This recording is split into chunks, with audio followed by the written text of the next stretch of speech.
Hello வலிக்கணும்மா. வணக்கம் வணக்கம். ம் எல்லோருக்கும் வெள்ளிக்கிழமை காலை நேர வணக்கம். இன்னைக்கு சுக்கிரவாரம். ம் சுக்கிரவாரமா?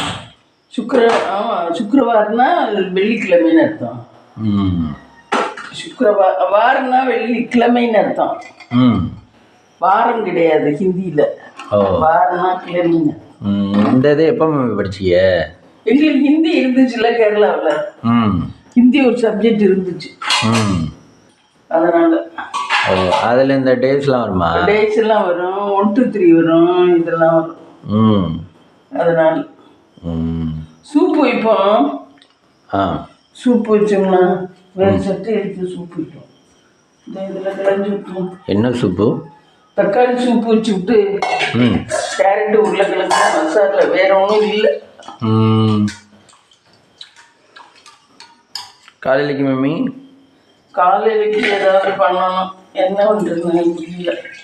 ம் ஒரே கன்ஃபியூஷனாக இருக்கா? கன்ஃபியூஷனாக இருக்கு. இன்னைக்கு காயை வாங்கிட்டு வரலையே. ம் அன்னைக்கு வெண்டைக்காய் வாங்கியாந்து விட்டாது. இல்லை டெய்லி எழுந்திரிச்சு ஒரு நாளைக்கு இப்போ வெள்ளிக்கிழமைனா இதை தான் பண்ணணும்னு எல்லார் வீட்லேயும் பண்ணான்னு பரவாயில்ல. ஒருத்தர் வீட்டில் ஒரு மாதிரி இல்லை. ஆமாம், நம்மளுக்கு தோன்றபடி என்ன காய்கறி இருக்கோ அது மாதிரி சமைச்சிக்கலாம். அதேமாரி வெள்ளைக்காரங்க இருக்கையில் நம்ம எங்கேயும் போகணும்னா பர்மிஷன் வாங்கணும்ல. நாங்கள் இப்போ கும்பகோணம் போகணும், பர்மிஷன் கொடுங்க அப்படின்னு சொல்லி கேட்டு வாங்கிட்டு போகணும். அப்படியா? ஐயோ, அது நடக்கிற காரியமா? அந்த ஊரில் யார் இன்சார்ஜாக இருக்காங்களோ அவங்கள்ட்ட நம்ம டெய்லி போகணும்னா டெய்லி போகணும்னாலும் வாங்க தேவை. என்னென்ன வேலைக்கு போனால் அதுக்கு பண்ணி இதுக்கு போகணும்னாலும் வாங்க தேவை. அதுதான் சுதந்திர நாடு. சுதந்திர நாடு இப்போ இருக்கிறதான சுதந்திர நாடு. பர்மிஷன் வாங்கும்போது சுதந்திர நாடு இல்லை. ஆமாம், இப்போ சுதந்திர நாடுன்னா என்ன அர்த்தம்னா ஆமாம், இப்போ நீங்கள் சென்னை கிளம்புறதுனால இந்த நேரம் கிளம்பலாம் அப்படிங்கிறது. ஐயே, அப்படியெல்லாம் இருந்துச்சு. அதுதான் சுதந்திர நாட்டுக்கும் சுதந்திரம் வாங்கினதே அதுக்கு தானே. அந்த காலத்தில் ஆமாம். ஆனால் அது ரொம்ப பேர் அந்த மாதிரி வெளியே போக மாட்டாங்க அந்த காலத்தில். எல்லாரும் ரொம்ப பேர் வெளியே போக மாட்டாங்க.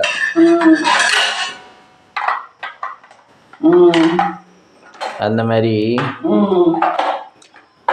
நிறைய அந்த காலத்தில். ஆனால் இது எங்கேயும் போகிறது இல்லை அவங்களுக்கு. அதனாலே அவங்க முக்கால்வாசி ஊருக்குள்ளே தான் இருப்பாங்க. ஜனத்தொகையும் கம்மி. பாட்டில் இருந்துச்சு அம்பிட்டு உள்ளுக்கு அழுக்கு. அந்த குச்சியை இரும்பு குச்சி எடுத்தாந்து அதில் சுரண்டி கிளம்புனேன். ப்ரெஷ் இருக்கு, ஒரு ப்ரெஷ், அந்த ப்ரெஷ்ஷை வாங்கியாந்து கிளம்பணும். அப்போ ஒரு மாத்திரை வாங்க போகிறோம்னா கூட நாங்கள் இன்றைக்கி மாத்திரை வாங்க போகணும்னு சொல்லிட்டு போனோம். ஆமாம், எல்லாத்துக்குமே சொல்லிட்டு பர்மிஷன் வாங்கிட்டு போகணும். அது எவ்வளோ ரொம்ப கஷ்டம். அதுன்னா இப்போ நம்ம காசு வச்சுருந்தோம், 500 ரூபா வச்சுருக்கேன்னா போய் வாங்கிட்டு வரலாம், போகலாம், என்ன வேணாலும் பண்ணலாம். ஆனால் இதுவே நம்மளுக்கு கஷ்டமாக இருக்குது. அதெல்லாம் இருந்தா அப்பா ஒருத்தவள்கிட்ட பர்மிஷன் வாங்குறதுங்கிறது கஷ்டமான விஷயம் தானே. போய் நிற்கணும், வாங்கணும், பண்ணணும்.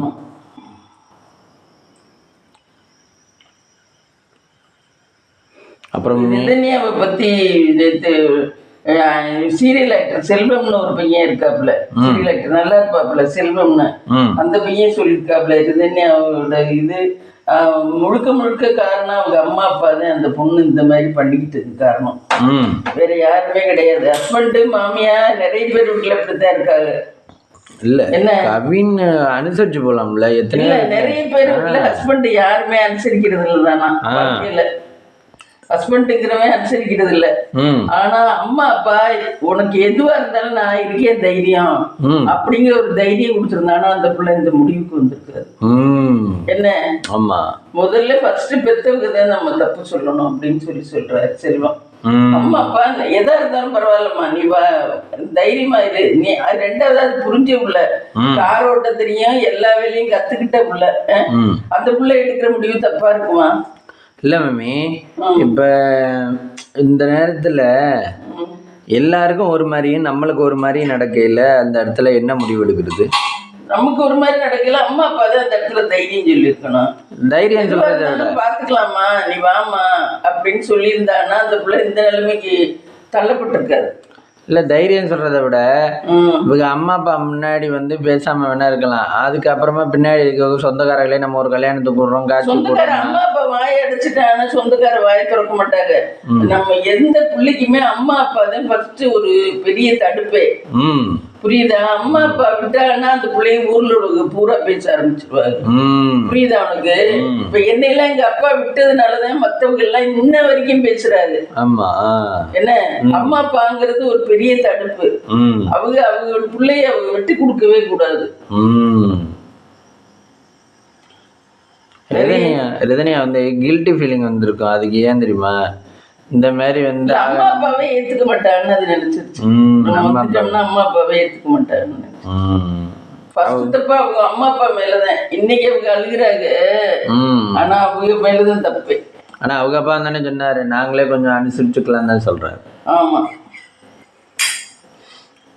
அது வேற எப்படியாவது புரிய வச்சிருக்கலாம், புரிய வைக்காம. அப்புறம் ரோபோ சங்கர் இறந்து போயிட்டாரா? அப்படியா? நான் காலையில 3 மணிக்கு எழுந்திரிச்சு மொபைல் பார்த்தேன். அப்ப பாத்தீங்கன்னா போட்டிருந்தாங்க எல்லா சேனல்லையும் வந்துச்சு, எல்லா இதுலயும் போட்டிருக்காங்க. அவ்வளவு பேர் வீடியோ போட்டிருக்கா. ரோபோ சங்கர் இறந்து விட்டார். அவ்வளவு திரைப்பட ரசிகர்கள் 9:05 உயிர் போயிடுச்சான். அவ ஒய்ஃப் அந்த அலுவலுக்கு இது எல்லாம் இது 46 வயசு தானா? 46 தானா ஏஜ். 77 தான் பிறந்திருக்காரு. 76 77 தான் டேட் ஆஃப் பர்த். இந்த இதுல படத்துல நடிச்சு பணம் வந்து இவ்வளவு உடம்ப கெடுத்துட்டேன். ஒழுங்கா இருந்தா கூட நேரம் வறுமையில இருந்திருந்தா கூட உயிரோட இருந்திருப்பேன். என்ன? ஆமா, பணம் வந்து இது சிறுநீரக கோளாறாம். அப்புறம் வந்து வேற ஏதோ ஒரு இதுவான், 2 கோளாறுனாலையும் பெட்ல சிறுநீர் கோளாறாம். இது முந்தானேத்து ஈவினிங் வந்து ஷூட்டிங்ல இருக்கையில மயக்கம் போட்டு விழுந்துட்டானா. அதனாலதான் கொண்டே ஹாஸ்பிட்டல் வச்சிருந்தாங்களாம். ஹாஸ்பிட்டல் வச்சுக்கிட்டு இருக்கையில என்னதான் மஞ்சக்காமால அவருக்கு நோய், அதை வச்சுக்கிட்டு கிளியர் பண்ண முடியலையா. அதனால சரி வந்து திருப்பி வந்துகிட்டே இருந்த பிரச்சனைன்னு அர்த்தம். அப்படியா? அதுக்கு என்னதான் தொடர்ச்சியா பார்த்துக்கிட்டே இருக்கிறதுக்கு நிரந்தர தீர்வு? ரொம்ப ஃபேட்டானதெல்லாம் சாப்பிடக்கூடாது. இந்த கறி, முட்டை, ஜாண்டிக்ஸ் ரொம்ப அதால செரிக்க கூடாததெல்லாம் ரொம்ப சாப்பிடக்கூடாது. டெய்லி இந்த நான் சத்துள்ளது சாப்பிடுறேன்னு சாப்பிடுறாரு அவரு, அப்படிலாம் சாப்பிடக்கூடாது. நார்மல் சாப்பாடு சாப்பிடலாம். நார்மல் சாப்பாடு சாப்பிடலாம். இந்த கறி, மீன், முட்டை இந்த இதுகளா சாப்பிட்டுக்கிட்டு இருக்கவங்களுக்கு தான் இது வருது. அது எல்லாரும் லிவர் அது எல்லாரும் டெய்லி சாப்பிட முடியுமா மம்மி? சாப்பிடுறாங்க. ஐயோ, இந்த கன்னியாகுமரின்னு ஒண்ணு இதுல வீடியோ போடுது ஒரு பொம்பளை. நல்லாவே இருக்க மாட்டா பொம்பளை. பாத்தீங்கன்னா அசிங்கமா முன்னாடி மீனை மட்டும்தான் கட்டுவா, அவ மோர்கட்டையை கட்ட மாட்டா. மக்கள் எல்லாம் சொன்னாங்க அவ பேசுறது நல்லா இருக்கும். மக்கள் எல்லாம் சொன்னாங்க தைரியமா நீங்க மூஞ்சியை காட்டுருக்கா, நாங்க இது இருக்கிறோம், நாங்க உங்களுக்கு வரவேற்பு கொடுக்குறோம் அப்படின்னு சொல்லி கமெண்ட்ல எல்லாம் சொல்லி. முதல்ல மீன் வாங்கிட்டு வருது 50 ரூபாய்க்கு வாங்கிட்டு இருந்தேன், 100 ரூபாய்க்கு வாங்கிட்டு இருந்தேன். இப்படி மீனை மட்டும் காட்டுவோம், அவளை கட்ட மாட்டா. இப்ப பாத்தீங்கன்னா அவளுக்கு எத்தனையோ லைக் ஆயிடுச்சு, இது சப்ஸ்கிரைபரு. பணம் அவ்வளவு வருது யூடியூப்ல. பயங்கர பணக்காரர்கள் ஆயிட்டாங்க. வீடு வாசல் இது பிசினஸ் வேற பண்றாங்க. இது ஸ்டூல் இந்த மாதிரி உள்ளது மரத்துல எல்லாம் பண்ணி வைக்கிறாங்க. இந்த மாதிரி அதெல்லாம் மரத்துல ஹஸ்பண்ட் பண்ணி அதை இது பேக் பண்ணி அதை மக்கள் கேட்கறவங்களுக்கு எல்லாம் அனுப்புறாரு. அவங்க வீட்டுல டெய்லி நான்வெஜ்ஜா? Daily non veg. நைட்டு தூங்க போயில கூட ஒரு ஆள் இருந்தா அது ஐயோ அவங்க வீட்டுலாம் எப்படிதான் செரிக்கும்னு தெரியல. நைட்டு சாப்பிட்டாரு 9 மணிக்குள்ள ஒரு சாப்பாடு. நைட்டு இறால் அவர் வாங்கிட்டு வர்றாரு வரையில. ஐயோ இந்த ஒரு ஆள் இனிமே நாளைக்கு வச்சு சரியா இருக்காது. பிள்ளையும் அந்த அம்மாவும் அப்பவே சுத்தம் பண்ணி அதை நல்லா பொரிச்சு அப்பவே சாப்பிட்டு கொஞ்சம் சோத்து போட்டு பரட்டி சாப்பிட்டு படுத்துறாரு. திருப்பி சாப்பிட்டது மேல சாப்பிட்டது. ஐயோ அவங்களுக்கு சாப்பாடு செலவுலாம் கிட்டத்தட்ட ஒரு 50,000 வரும் சாப்பாடு செலவு. எவ்வளவு திங்குதுங்கிற ஆத்தாடியோ. லிவர் ஃபிளாய்ட் வராம என்னன்றது. அதே மாதிரி இங்கே டீ கடை செந்தில் சொல்லுவீல்ல, அவர் நான்வெஜ் இல்லாம இருக்க மாட்டாருன்னு சொல்லுவாங்க. டீ கடை செந்தில் யாரு? இந்த இடத்துல உள்ளி அவர் தருப்பார்ல, டீ கடை செந்தில். அவர் வீட்டில் ஏதோ நான்வெஜ் மீனோ ஏதோ ஒன்று கேட்டுக்கிட்டே இருப்பேன் அப்படின்னு சொல்லுவான்னு சொல்லி. யாரு? நம்ம அந்த ஒர்க் ஷாப்புக்காரனா? இல்லை, டீ கடை செந்தில். டீ கடையில் வச்சுருந்தாப்புல உள்ளியா இருப்பாப்புல, பழைய ஆள். ஞாபகம் இல்லை. அவங்க வீட்டில் அப்படி தான். ஒரு சிலர் அப்படி தான். அது நான்வெஜ்னா 1-2 சாப்பிடலாம். கறியும் சாப்பிட்றாங்க ஒரே நாளையில, மீனும் சாப்பிட்றாங்க, முட்டையும் சாப்பிட்றாங்க. அது இல்லாத நாளே இல்லை. அதுல என்ன மேம் அப்படி சரி எனர்ஜி அப்படி என்ன ருசி இருக்குன்னு எனக்கு இல்லை மேம். அப்படியே எனர்ஜி இருந்தாலும் நல்ல வேலை செஞ்சுட்டா எனர்ஜி லாஸ் ஆகுதுன்னே செய்யும். இல்ல அதெல்லாம் செரிக்கக்கூடிய அளவு இல்லை. மனுஷன் அப்படி சாப்பிட்டா எப்படி மனுஷனுக்கு செரிக்கும்? நீ வேற. இல்லை மேம், இப்போ நம்ம ஒரு நாள் ஃபுல்லாக பேசிக்கிட்டே இருக்கோம்னு வச்சுக்க, எவ்வளோ எனர்ஜி போகுது பார்த்தீங்களா? இல்லையா, எனர்ஜி போகுது. இந்த சத்தே போதும். நம்ம இந்த சத்து தேவையில்லை, அவ்வளவு தேவையில்லை.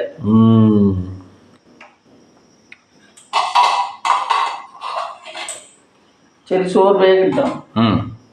வாங்கி போய் நறுக்கிட்டு வந்துடும். சோறு வேகுது. இந்த கேரட் உருளைக்கிழங்கு நறுக்கிட்டு, தக்காளி பழம் நறுக்கிட்டு சூப்புக்கு நறுக்கிட்டு வருவோம். அம்மா இங்கே என்ன பண்ணுறீங்க? இந்த தக்காளி வெங்காயம் சூப்புக்கு, தக்காளி வெங்காயம் கேரட் வச்சுட்டு, கேரட் உருளைக்கிழங்கு மசாலா அதை நறுக்க போறீங்களா?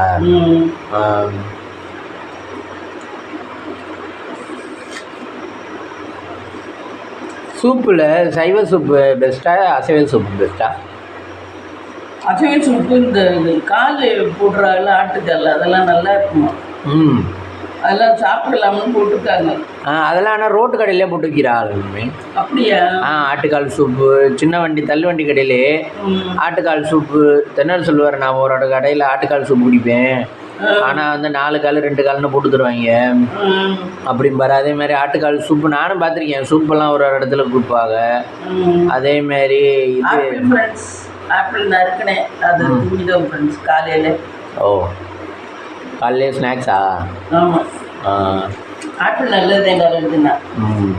அதே மாதிரி இதில் சென்னையில் அந்த இது தங்கியிருந்த இடத்துக்கிட்ட அந்த இதுக்கிட்ட பார்க்குக்கிட்டலாம் விற்கும் சூப்பு. அது என்ன சூப்பு? இது நிறைய சூப்பு வைப்பாங்க. அதே மாதிரி இந்த ஜூஸு, கத்தாழை ஜூஸு, அந்த ஜூஸ், இந்த ஜூஸ் பார்க்கிங்கில் நடந்து வர்றவங்களுக்கா. ஆனால் என்னதான் இருந்தாலும் மனுஷனுக்கு கெட்ட கொழுப்பு சேர்ந்துக்கிட்டே தான் இருக்குது. மனுஷன் வாக்கிங் போகிறேன், ஜூஸ் அதை குடிக்கிறேன், இதை குடிக்கிறேன், உடம்பை மெயின்டைன் பண்ணுறேன், அப்படி இருந்தாலும் உடம்புல அழுக்குங்கிறது சேர்ந்துக்கிட்டே தான் இருக்குது. டெய்லி மோஷன் போயிட்டோம்னா ஒன்றும் அவ்வளோ தூரம் இதுவாக சேராது, நச்சுக்கள் சேராது. மோஷன் போகாமல் இருக்கிறவங்களுக்கு அது ரொம்ப நச்சுக்கள். மோஷன் தான் எல்லாரும் போயிடுவாங்கல்ல. நிறைய பேர் ஒவ்வொரு நாள் போக மாட்டேன், வயசானவங்களுக்குலாம் போக மாட்டேங்குது. அதனால ரொம்ப இது பாழ்த்து. வயசாயிட்டா நம்ம உடம்பு நம்ம சொல்லி வச்சு கேட்காதா? அந்த குழாய் எல்லாம் சுருங்கி போயிடுது. எல்லா ரத்த குழாயுமே. அதனால அது ஆக்டிவா வேலை செய்ய மாட்டேங்குது.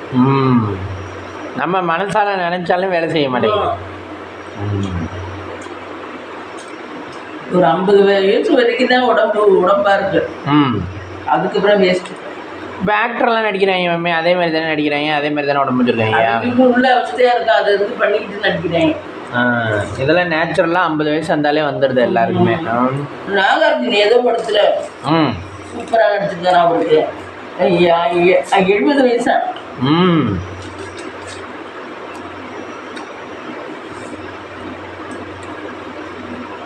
அவன் நல்லா ரொம்ப ரேப் கேட்குறேன்.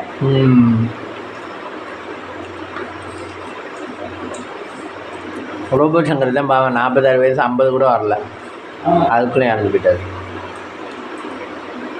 இல்லை கூட இருக்கு, 50 வயசு இருக்குங்க. ஆனால் 46 பிறந்தவங்களுக்கே இவ்வளோ வயசாகுது. ஆனால் 46 தானே போடுறாங்க. அவங்க சும்மா விடுறேன், 50 வயசாக இருக்கும். மகளை கல்யாணம் பண்ணிட்டேன். இன்னொரு மகன் இருக்கு, முத்துல. அந்த பிள்ளை சைலண்டா இருக்கு, இந்துஜாதான். ஹாஸ்பிட்டல்ல இருந்தே காமிச்சிருக்காங்க. அவர் எப்படா இறப்பாரு தகவல் கொடுப்போம் எல்லாருக்குங்கிற மாதிரி ஹாஸ்பிட்டல் இருக்கையிலே தகவல் கொடுத்துருச்சு 9 மணிக்கு. தகவல் கொடுத்தோன்னே மீடியா தான் இவங்க நியூஸ்க்காக அலைகிறாங்களே, சரின்னு சொல்லிட்டு அவங்க எல்லாம் ஹாஸ்பிட்டலுக்கு போயிட்டாங்க. ஹாஸ்பிட்டலுக்கு போயிட்டு மாப்பிள்ளை இங்கேருந்து அங்கே போகிறது, ஆம்புலன்ஸ் வர்றது, வீட்டுக்கு கொண்டு போகிறது பாடியை, அது இதுன்னு எல்லாத்தையும் ஷூட் பண்ணியிருக்காங்க. ஷூட் பண்ணிவிட்டு வீட்டுக்கு கொண்டாந்துட்டாங்க. அப்புறம் ஒரு சில நடிகர்கள் வந்து நைட்டே போய் பார்த்துருக்கா. 9-10 மணிக்கே நைட்டு இப்படி இருக்கையிலே வாங்க ரோபோசங்கர் இறந்து போயிட்டாருமே, சரி வாங்க போயிட்டு பார்த்துட்டு வந்துடுவோம் அப்படின்னு சொல்லிட்டு வீட்டில் இருக்கவங்க இப்படி போய் பார்த்துட்டு வந்துருக்காங்க. ஒரு சிலர் காலையில் போய் பார்ப்பாங்க. ஆனால் இன்னைக்கு மதியம் தகனம் பண்ணுவாங்க மம்மி. ஆமாம், அந்த பிள்ளை இருந்துருச்சா என்ன ஆட்டம் ஆடுதா, கொஞ்சம் கூட ஒரு பயமே இல்லாமல் இந்த ஆட்டம் ஆடுறாரு. அது மாதிரி தான் வைரவன் மகளும். அது அப்பா சித்தப்பா சொல்கிறாரு, இது அவருக்கு உடம்பு தெரியல, அவர் அதை வேணும் இதை வேணும்னு கேட்குறாரு. இது ரெண்டும் வீட்டுக்கு போயிடுச்சுங்க, மகனும் சரி மகளும் சரி. அப்பெல்லாம் இப்படிலாம் ஆகாதுன்னு நினச்சிக்கிட்டு அதை விட அதுகளுக்கு பொறுப்பே இல்லாமல் போயிடுச்சு ரெண்டு. அது கூட தெரியாது, பெரிய விஷயம் இல்லையா, அதுல எல்லாம் இது பாலிட்டு வந்தா எதுவும் ஆகுறது இல்லை, என்ன ஆகாதுன்னு எப்படி சொல்றது. அது மாதிரி இந்துஜாக்கு அப்பா இவ்வளோ கஷ்டமா இருக்கா, அப்பா நீங்க ஒழுங்கா சாப்பிடுங்க, ஒரு சில அக்கறையா இருக்க முடியாதுன்னு சொல்லலாம், உடம்பே ரொம்ப மெலிசா இருக்கீங்க நீங்க அப்படி இப்படின்னு சொல்லியிருக்கலாம். அது குடிச்சிருப்பேன் போல, தெரியல எப்படி வந்துருப்பானு தெரியல. ஆனால் எப்படி இருந்த உடம்பு மம்மியவே நல்லா போல்டாக இருப்பேன், விஜயகாந்த் மாதிரி இருப்பேன், குண்டாக இருப்பேன், நல்லா பூசின மாதிரி. இப்போ இதே மண்ணை எடுத்து ஒரு இடத்துல அப்பனோம்னா எப்படி குண்டாக இருக்கும் அது மாதிரி நல்லா இருப்பேன். ஆனால் அப்படி இருந்த உடம்பு திடீர்னு மெல்லிஸ் ஆயிட்டேன். இவ்வளோ மெலிசாவேன்னு எதிர்பார்க்கல. லட்சணத்துல பொண்டாட்டி கேட்டு பார்த்துருக்கேன். நாட்டு மருந்து நிறைய குடிச்சேன் அந்த ஜாண்டிஸுக்கு. நாட்டு மருந்து நிறைய கசப்பு மருந்தா குடிச்சு ஒரு ரூம்ல படுத்திருந்து வெளியே வராம ஒரு இருட்டு ரூம்ல படுத்திருந்தேன் இந்த நாட்டு மருந்து குடிச்சு. அதுலதான் திருப்பி ஜாண்டிஸ் சரியாகி எந்திரிச்சு வந்தேன். திருப்பி இந்த மாதிரி ஆயிடுச்சு. நாட்டு மருந்து தான் நிறைய குடிச்சேன், இங்கிலீஷ் மருந்து எல்லாம் சரியாகல ஜாண்டிஸ். நாட்டு மருந்து குடிச்சேன், அது திருப்பி இந்த மாதிரி ஆயிடுச்சு. விருதுனியா மாதிரி பிள்ளைய இருந்திருந்தா இன்னைக்கு நாட்டுக்கு எவ்வளவு. அந்த பிள்ளை வசதி இல்லாம இருந்திருந்தா கூட நிறைய இது ட்ரைனிங் கொடுத்துருக்கணும் பிள்ளைய. நிறைய பிள்ளைகளுக்கு நிறைய ஹெல்ப் பண்ணியிருக்குப்பா விருதுனியா. நல்ல பிள்ளை. எனக்கு விருதுனியாவை நினைச்சதே ரொம்ப மனசுக்கு கஷ்டமா. அது முழுக்க முழுக்க அம்மா தான் தப்பு. அவதான் வந்து தைரியம் சொல்லியிருக்கணும். எதா இருந்தாலும் நான் இப்ப முத்துமனாக்கு சொல்றேன் பாரு, எதா இருந்தாலும் நான் இருக்கேம்மா உனக்கு. அன்னைக்கு மாசமா இருக்கேன்னு சொன்ன உடனே நான் வந்து பாத்துக்கிறேம்மா, நீ மாசமா இது குழந்தைய ஒண்ணும் பண்ணிடாத வச்சுக்க என்ன, நான் இருக்கேம்மா அப்படின்னு ஒரு தைரியம் கொடுத்தனாலதான் அவ இன்னும் இருந்துறா. ஆனா என்னால முழுசா போய் இருக்க முடியல, அது வேற விஷயம். இருந்தாலும் அந்த நேரத்துல ஒரு தைரியம் கொடுத்தல, அந்த தைரியம் முடியாதுல. எப்படி இருந்தாலும் யாரா இருந்தாலும் ஒருத்தர் நீ செய்யறியோ செய்யலையோ நான் இருக்கேம்மான்னு ஒரு தைரியம் கொடுத்தினா அது ஒரு இதுதான், அது ஒரு பலந்தேன். நீ செய்யறத அடுத்த பட்சம் யாராலையுமே நிறைவேற்ற முடியாது ஃபுல்லா எதையுமே. ஆனா நான் இருக்கேன்னு ஒரு வார்த்தை சொன்னீங்கன்னா அது எவ்வளவோ அதுக்கு கோடி இதுவா இருக்கும், அதுக்கு கோடி தைரியமா இருக்கும். அந்த ஒரு வார்த்தையை இவங்க 2 பேரும் சொல்லியிருக்கலாம் அந்த பிள்ளை. ஆமா, அதை விட்டுட்டு இப்ப போய் அழுது உழுது என்னன்றது. நீங்க குடும்பம் அவனுக்கு நவி கவினை விட அவன் யாரோ இப்ப ரத்தபந்தம் இல்ல, அவன் யாரோ ஒருத்தன் என்ன. அது மாமியார் மகன் இங்க மாப்பிள்ளை அப்படித்தான் இருக்காங்க நிறைய பேர் வீட்டுல, உறவுகளே அப்படித்தான் இருக்கு, உறவுகள் அப்படித்தான் இருக்கு. அதுதான் செல்வன் சொல்ற சீரியல் ஆக்டர். நிறைய உறவுகள் நிறைய வீட்டுல மாமியார் புருஷன் அப்படித்தான் இருக்காங்க. ஆனா அம்மா அப்பாங்கிறவங்க உனக்கு எந்த சூழ்நிலை வந்தாலும் நாங்க உன்னை விட மாட்டோம், நாங்க பாத்துக்கிறோங்கிற அந்த ஒரு தைரியத்தை கொடுத்துருந்தாங்கன்னா அந்த பொண்ணு இந்த நிலைமைக்கு போயிருக்கோம். அதான் நானும் நினைச்சேன். அந்த அம்மா தான் மெயின் காரணம். அப்பா கூட, ஆனா அப்பா உசுராதான் இருக்காரு. உசுராதான் இருக்காருன்னா அவர் மகளை கௌரவமா வச்சுக்கணுங்கிறதுல உசுரா இருக்கும். கௌரவமா அவங்க பணக்கார, அவங்க வீட்டுல நம்ம கட்டி கொடுத்துட்டோம்னா நம்மளுக்கு மதிப்பு, நம்மள 10 பேர் மதிப்பேன் அப்படின்னு வச்சுக்காரு. வெறும் ஒன்றை மதிப்பு இருக்கு. சாதகம் பார்த்தவங்க கண்டிப்பா சொல்லியிருப்பாங்க, எவ்வளவு சொல்லியிருப்பாங்க, இல்லைன்னா ஏதோ ஒரு அறிகுறி காட்டி. ஜாதகம் பார்த்தவங்களே இவங்க ரொம்ப ஒரு நான் இதுதானே ஃபீல்ஸ் இது பண்ணிட்டேன். பண்ணதுக்கப்புறம் ஜாதகாரன்ட்ட போய் கேட்டா அவன் என்ன நினைப்பேன், அவங்க மிக்ஸ் பண்ணிட்டாங்க, அவங்க மனசு எதுக்கு நம்ம மாற்றுவானே, நல்லா தான் இருக்கு அப்படின்னு சொல்லிட்டு போயிடும்னு சொல்லியிருப்பேன். ஆமாம். இப்போ நம்ம அன்றைக்கி சொன்னோம்ல, ஜாதகக்காரர் இப்போ பார்ப்பாரு ஒரு எம்மி. அப்போ வந்து நம்ம வந்து இது சொல்கிறோம்ல, ஜாதகக்காரர் நம்ம ஒரு யங்காக ஒரு பையன் போனேன்னா அந்த பையன் வந்து கல்யாணம் ஆகிட்டேன் அப்படின்னு சொல்லி முடிவு பண்ணிக்கிறாரு இவர். கல்யாணம் என்னத்துக்குப்பா, கல்யாணத்துக்கா?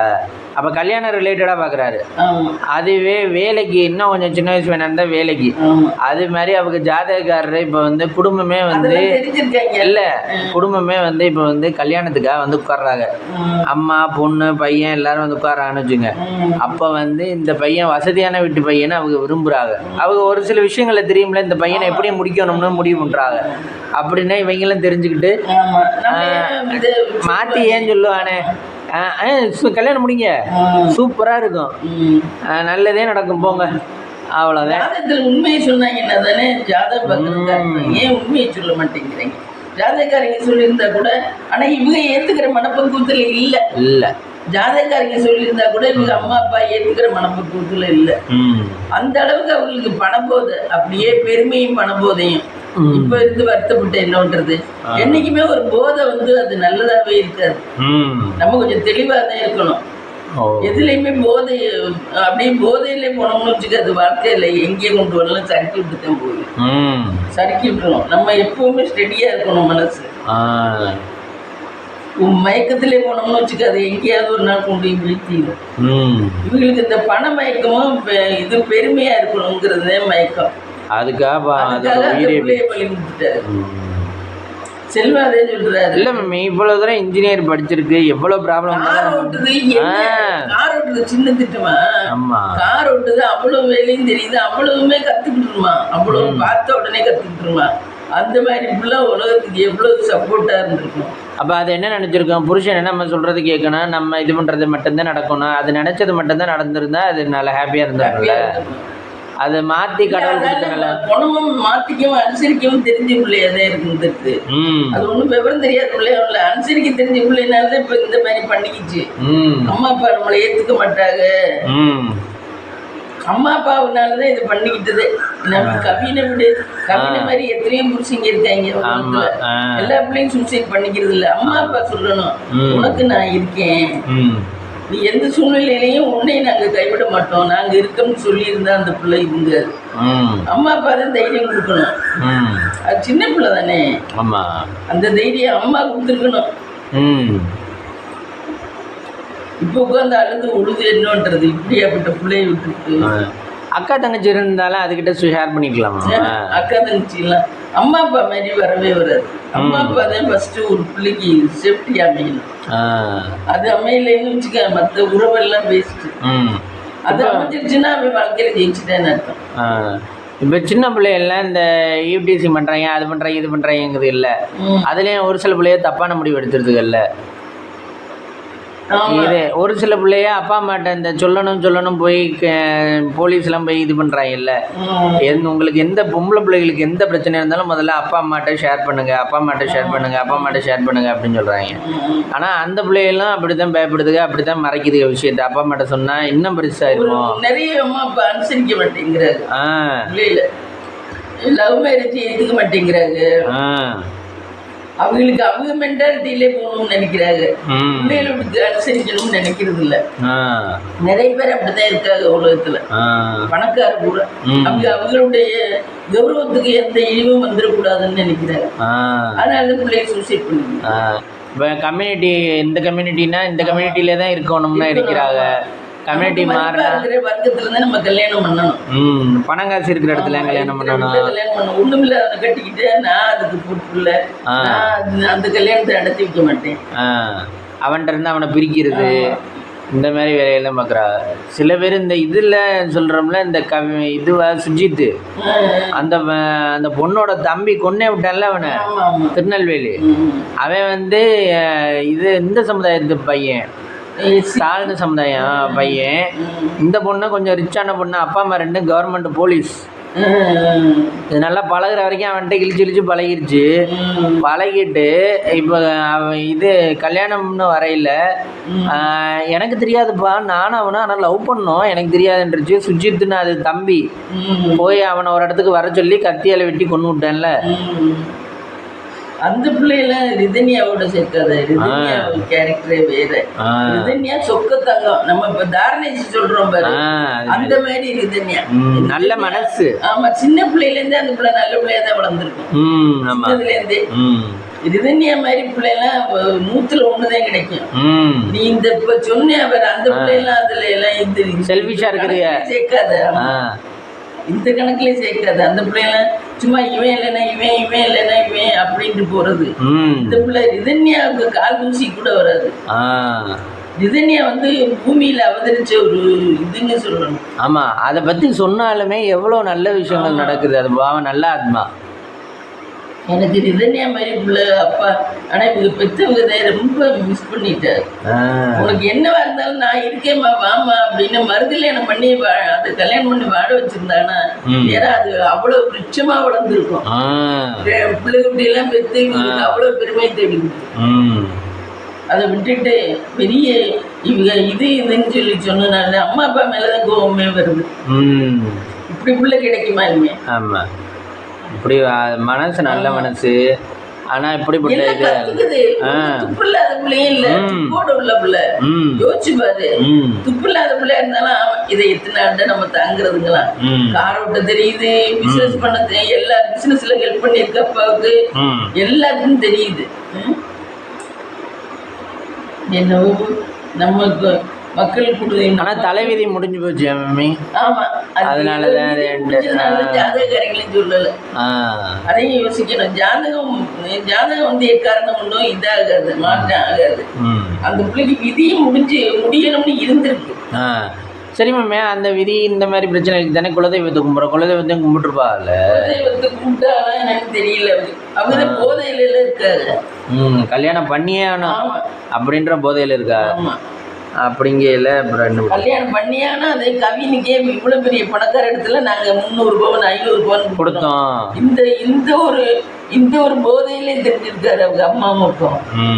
நாங்க பெரிய ஆளு. அந்த அம்மா வேலைக்காரில எல்லாம் மரியாதை இல்லாம நடத்தும். நீ அம்மா அவ சொன்னா இவ சொன்னா வேலைக்காரில கூட ஒரு மரியாதை இல்லாம பேசு. எங்க வீட்டுல வேலை பார்க்குற அப்ப அப்பா அம்மா பண்ண பாவம் தான் பிள்ளைகளுக்கு வந்து விழுந்துச்சாரு. அம்மா புருஷன் நல்லா கிடைச்சிட்டேன்னு கொஞ்சம் ஆடும்போது புருஷன் நல்லவரா இருக்காரு, ரிதன்யா அப்பா நல்லவரா இருக்காரு, அதனால அந்த புள்ள நல்ல பிள்ளையா இருக்கு. அம்மா அதே தப்பா ஆடி இருக்கும்போது அம்மாவோட பாவம் தான் இப்ப இந்த புள்ள இந்த மாதிரி. அம்மா வேலைக்காரிய எங்க வீட்டுல வாசத்துரிக்கிறவங்க கூட சொல்றான் அப்படிங்குது. அதுக்கு கமெண்ட்ல சொல்லுங்க, ஏமா எல்லாரையும் அவ இவன் சொல்றீங்க, மரியாதையா சொல்லுங்க அப்படின்னு. ஒரு மீடியாவுக்கு பேசும்போது மரியாதை யாரா இருந்தாலும் ஒரு வீடு சின்ன பிள்ளைய கூட அவங்க இவங்கன்னு தான் சொல்லணும். மீடியாவுக்குன்னு பேசும்போது மரியாதையா பேசணும். அந்த அம்மா கொஞ்சம் திமுரு இருக்கு, பயங்கர திமுரு. அந்த அம்மா கொஞ்சம் பொறுமையா நல்லா ஹேண்டில் பண்ணியிருந்தா அந்த பிள்ளைய நல்லா பார்த்துருக்கோம். நல்லா உயிரோட இருந்திருக்கும். இதுல வேற உழுது. இனி வாழ்க்கை வாழ்ந்தவங்க வேஸ்ட்டு. பையனுக்கு கல்யாணம் பண்ணாலும் அது சரியா வருமானு எனக்கு ஒரு டவுட்டா தான் இருக்கு. ஏன்னா நிறைய பேர் வீட்டுல அந்த பிள்ளைய பொண்ணு எப்படி இறந்து போச்சுன்னா அந்த பையனோட வாழ்க்கையிலயும் கல்யாணம் எல்லாம் நல்லா சரியா நடக்கிற மாதிரி தெரியல. அது ஒரு ராசி. நான் சொன்னேன்ல, அது ஒரு ராசி. வீட்டுல முத பிள்ளைக்கு ப்ராப்ளம்னா வாழ்க்கையே ப்ராப்ளம். அவங்க குடும்பமே போச்சுன்னு தான் இருக்கும். குடும்பமே போச்சுருந்தது. ஏன்னா நம்ம பங்காளி வீட்டில் ஒருத்தர் பத்திக்கோட்டை வீட்டில் பொண்ணுக்கு கனடா மாப்பிள்ளைன்னு சொல்லிட்டு கல்யாணம் பண்ணாங்க. கனடா மாப்பிள்ளைன்னு கல்யாணம்னா பொண்ணு நல்லா அழகா நல்லா இருக்கும். கல்யாணம் பண்ணிட்டு அந்த புள்ள வந்து கல்யாணம் பண்ணி அவங்க கனடாவை கூப்பிட்டு போயிட்டாங்க. இந்த பிள்ளையும் சாஃப்ட்வேர்ல வேலை பார்த்துச்சு, அவனும் வேலை பார்த்து, இந்த புள்ள கொஞ்சம் திறமையா நல்லா வேலை பார்த்துச்சு. இது அவனுக்கு ஈகோ வந்துருச்சு. ஒரே ஆபீஸ்ல 2 பேரும் அது முன்னாடி உட்காந்துக்குமா இவன் பின்னாடியா அப்படி வேலை பார்த்தானா. அவன் ரொம்ப நாள் யோசிச்சுக்கிட்டே இருந்திருக்கேன். ஒரு 10 நாள். நம்மளை விட அவ திறமை அவ்வளவு இருக்கா, நம்மளை விட சம்பளம் கூட உள்ள வாங்குறா, இவளை நம்ம இனிமே வச்சுக்க கூடாது, இவளை இந்த மாதிரி பண்ணணும் அப்படின்னு நினைச்சிட்டு ஏதோ ஊசியை போட்டு ஏதோ பண்ணியோ ஈகோ. அதுல அந்த பிள்ளையும் திமிர் பண்ணிருக்குமான்னு எனக்கு தெரியல. என்ன காரணம் தெரியல, ஆனா ஊசியை போட்டு கொண்டு விட்டாங்க கனடாவில்.